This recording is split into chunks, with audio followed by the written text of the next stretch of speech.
Okay, folks, it's your buddy Mike Messier, Mike's Instant Movie Review. Fitting in, I guess you could call it a coming of age story of sorts. A young lady. Should you see the movie? Should you not? I think it's a good movie to see. It's kind of what you might call a dramedy. A lot of big profile movies out. Why did this one catch my attention? Oddly enough, Emily Hampshire, I've become a fan of. I never watched this show Schitt's Creek until recently, but I've discovered it, or whatever the fuck. I discovered it for me. I've heard of it. I never really liked the title of it. I mean, the title does make sense if you've ever seen the show.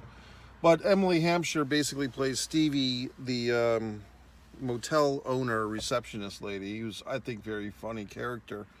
And very pretty, I might say, with her gothic makeup and stuff. And so in this movie, and I guess Schitt's Creek was on 10 or 15 years ago. Time flies. Here we are, 2024. In this movie, she's playing the mom. So she's playing a mother. She's not the star of this film. Her character is not the leading character. She's kind of a co-star. The lead is a young actress. I don't know if she's ever been in anything before. I say she's young. She looks like she's, in real life, still a teenager, the actress. She's playing, I think, a 16 or a 17-year-old young lady, high school student, who, spoilers, is basically got this boyfriend, but she's also kind of figuring out that she's got this physical, I don't know what you call it, a condition. And the initials, the acronym escapes me, but basically it means that she does not have a uterus, and her vagina is kind of not fully developed in the standardized way that we think of. So she's what you might say has these challenges. And so it's, her timing to discover is because she has yet to have a period, a menstrual period, and she's wondering what the fuck's going on because all her friends are talking about all this stuff. She's on the brink of sexual activity with her Bobby boyfriend, and she goes to see the old gynecologist fellow, and he does some probing and some touching, and some revelations occur, and of course, that's our movie. So basically, it's the young coming of age stuff, augmented and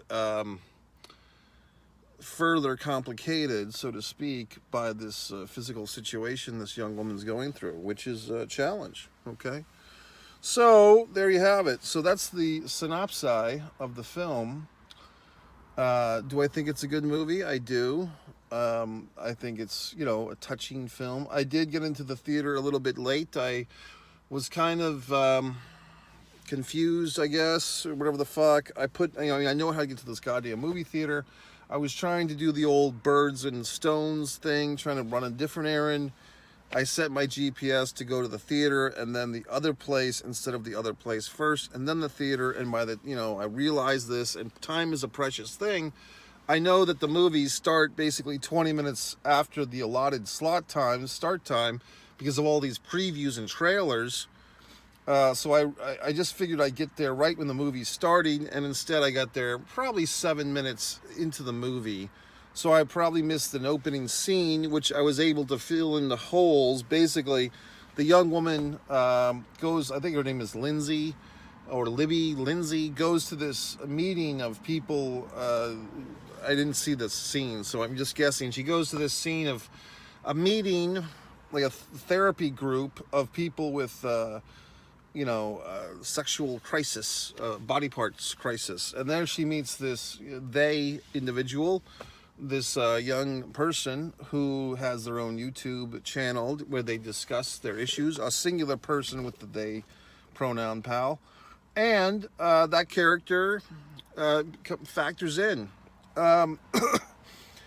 So this young woman goes through all these situations, as you'd expect with teenage kids. There's a lot of peer pressure and stuff, a lot of fear of what other people are thinking, trying to hold on to secrets, Bobby Boyfriend, who kind of has like a Bruce Lee, Ricky Steamboat look.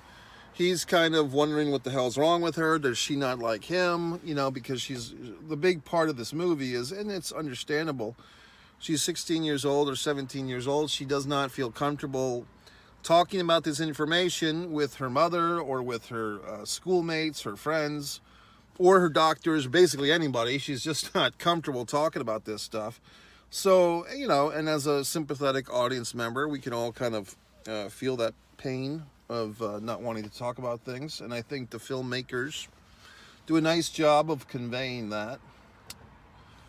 And the angst of childhood. And like I mean, I don't say this all the time to random people, but since you and I are here, I often feel that the kids these days don't have it particularly easy, okay? I mean, I think that the kids these days don't have things easy because they don't. Because they're going through a lot of stuff, and you know, they have all these tribulations and trials and things that we're not aware of. And you'd think with modern technology things would get easier for kids, but instead it seems like it's gotten harder. That kids just have more troubles, and they just have more angst and more situations. So I don't know what else to say except it's sad, you know. Kids these days, I mean, I think this whole generation that's had to grow up in the shadows of a pandemic, and some of these kids miss their fucking proms and their whatever the fucks because of all this masking and stuff, you know, and germs and viruses. I feel bad for them. So what can you do? But yeah, I thought the movie was good. I mean, I think we've seen a lot of these movies. We've seen a lot of, you know, teenage angst films with a teenage character who's got some type of issue, and then there's some type of sex involved, and, you know, crazy parents or single parents or whatever the fuck.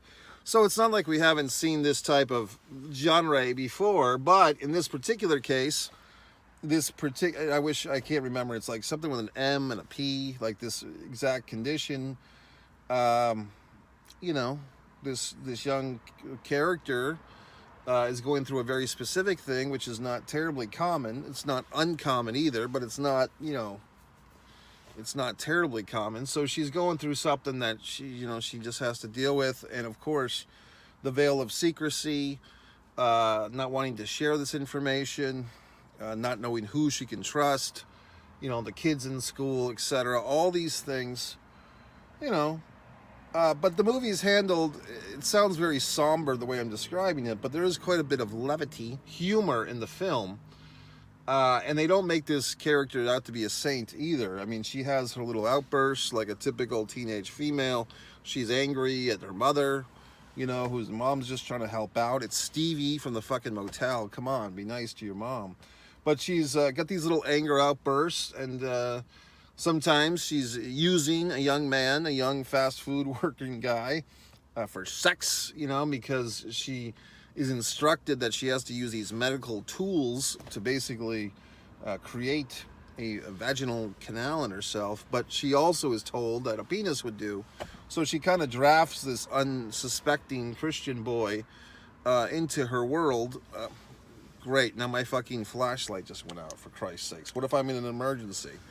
So she drafts this poor kid into this web, but, you know, he's getting some sex out of it, but he's confused because, you know, he's just a guy who serves hamburgers, and suddenly he's got this, you know, young woman fucking him, so he doesn't know what to do. Then she's going after the they person, the intersex person. She's romancing that individual, and she's got Bobby Boyfriend, Ricky Steamboat over here. So, I mean, for someone who doesn't have a fucking uterus, she's kind of a hustler, to tell you the truth. She's kind of playing the field, or fields, so good for her. And, I don't know. I mean, it was a good movie. I mean, you know, the young actress, I mean, from my perspective, she probably was 16, 17, maybe 18 when she was filming this thing. Looks like she'll have a great future ahead if she sticks with the industry, so to speak. Because it's like I've always said, if you've been watching these reviews, she has to carry this movie on her own. Not carry it, but she is the star. She is the central character in this film. So I thought she did an admirable job. And that's it. So, I mean, you know, all these big movies, the Aquaman 2 I haven't seen. Argyle, I did not want to see. Friends of mine were seeing that film. And you know what? It's one of those movies where I saw the Argyle I'm discussing now. I've segued. Argyle, seen the previews. It just reminded me of this movie maybe 2 years ago, 2 summers ago. Wasn't there a movie with, like Sandra Bullock was a writer, and then her book kind of comes true or some shit, and there's like a mystery or whatever. I thought it was Sandra Bullock, and was it Tatum Channing, and then all these other assholes. So that was like 2 summers ago, maybe summer of 2022. So when I see this Argyle thing, and the Dua Lipa Dua, or whatever the fuck, very attractive woman. I've heard that she kind of steals some of her song beats, but I mean, she's very attractive. And she's in this preview where she's dancing around in this tight dress. So I watched this preview of this movie, and I'm like, it's just like the fucking Sandra Bullock thing from 2 years ago. And then it's got this goddamn cat, which I'm a fan of cats, but I don't know. And then it's like, oh, all these fucking famous assholes are in this movie. John Cena and this asshole and that asshole. Well, as you know, if you've cross-referenced, John Cena, you know, hasn't done well by me. I mean, I've offered to buy him a chicken sandwich at Hooters in North Carolina, but he hasn't taken me up on it. So I have no fucking precondition to go run off and see a goddamn movie. Oh, Samuel Jackson's in the movie. Well, Samuel Jackson's in 30 movies a year, folks, okay?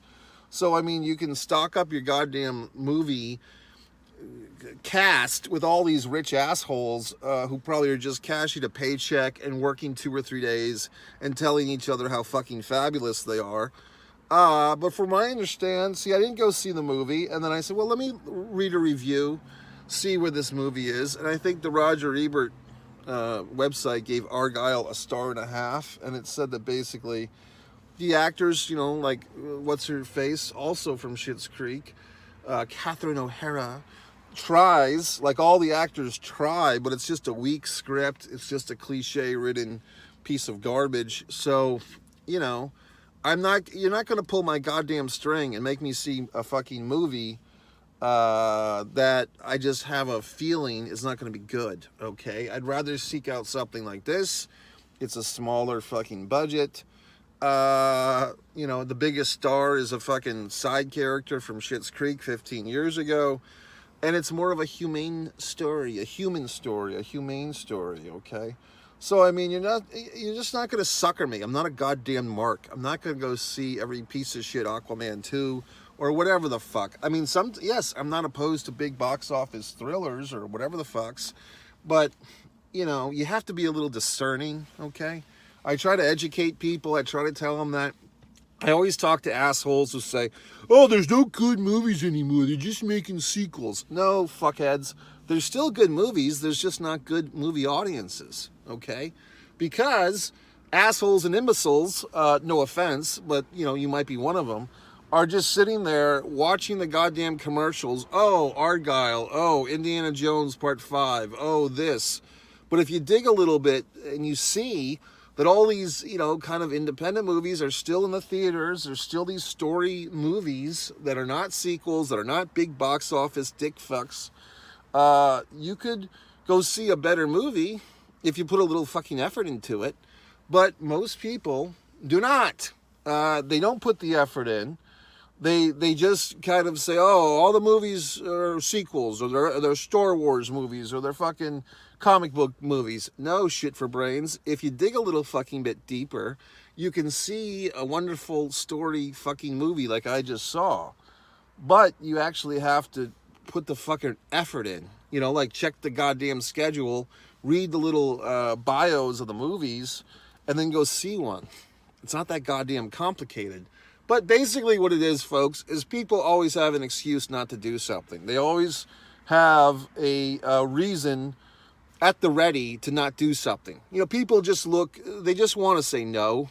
You know what I mean? Most times, most people don't want to do any goddamn thing. So any option you give to them, they will have an excuse. I mean, I don't want to drag people through the mud. But recently I was in a situation where people were providing a graphic, you know, of an event that's taking place, which I happen to be involved in. And the graphic had the name of the venue and the street address of the venue, but it did not have the city listed or the state. And I said, hey, look, you know, if you're going to circulate this thing online, if people don't see the goddamn city and the state, and the street is just like, it's this street name happens to be a very common street name, that just gives every asshole and an idiot, whether they're in driving vicinity or not, the basic thing of, oh, I don't know where that is, because they don't know what fucking city and state it is. So people don't put two and fucking two together. They're not going to do the goddamn research to figure out, oh, this happens to be in my city, I can go to this. Or, oh, this city's not too far away from me, I could make an effort to go to this. You have to, like, basically spoon feed the fucking public their applesauce, okay? I mean, that's how it works. You have to spoon people. Oh, here you go. Here's your applesauce. Here's the name of the city. Here's a good independent movie. You have to treat people like infants, because at the end of the day, they'd rather be home Netflixing and chilling, or Twitter fucking, or whatever the fucking. They don't want to fucking live life. They don't want to go to the goddamn movies on a Tuesday night. They want to sit on their goddamn ass and, you know, be a goddamn zombie. So it's up to you, the intellects that are watching this, to take your little golden spoon and feed the public their applesauce. Here you go, public. Here's your applesauce. Good little public. Good public. You ate your applesauce, idiot. I mean, that's how you have to treat people. I hate to say it, but that's what our society has become. Okay, folks, so that's it. That's your fucking movie review. Wonderful time at the theater. Yes, I was the only one at the theater. I could crack my neck. Oh, God in heaven. I could twist my spine. I could do everything I wanted in the theater without fear of retribution. And I had a wonderful goddamn time. So that's it, folks. Your buddy Mike Messier. I saw the film. I enjoyed it. I did not see Argyle. I saw this one, whatever the fuck it was. And I thought it was good. Good night. MikeMessier.com. Buy all my books. Do everything.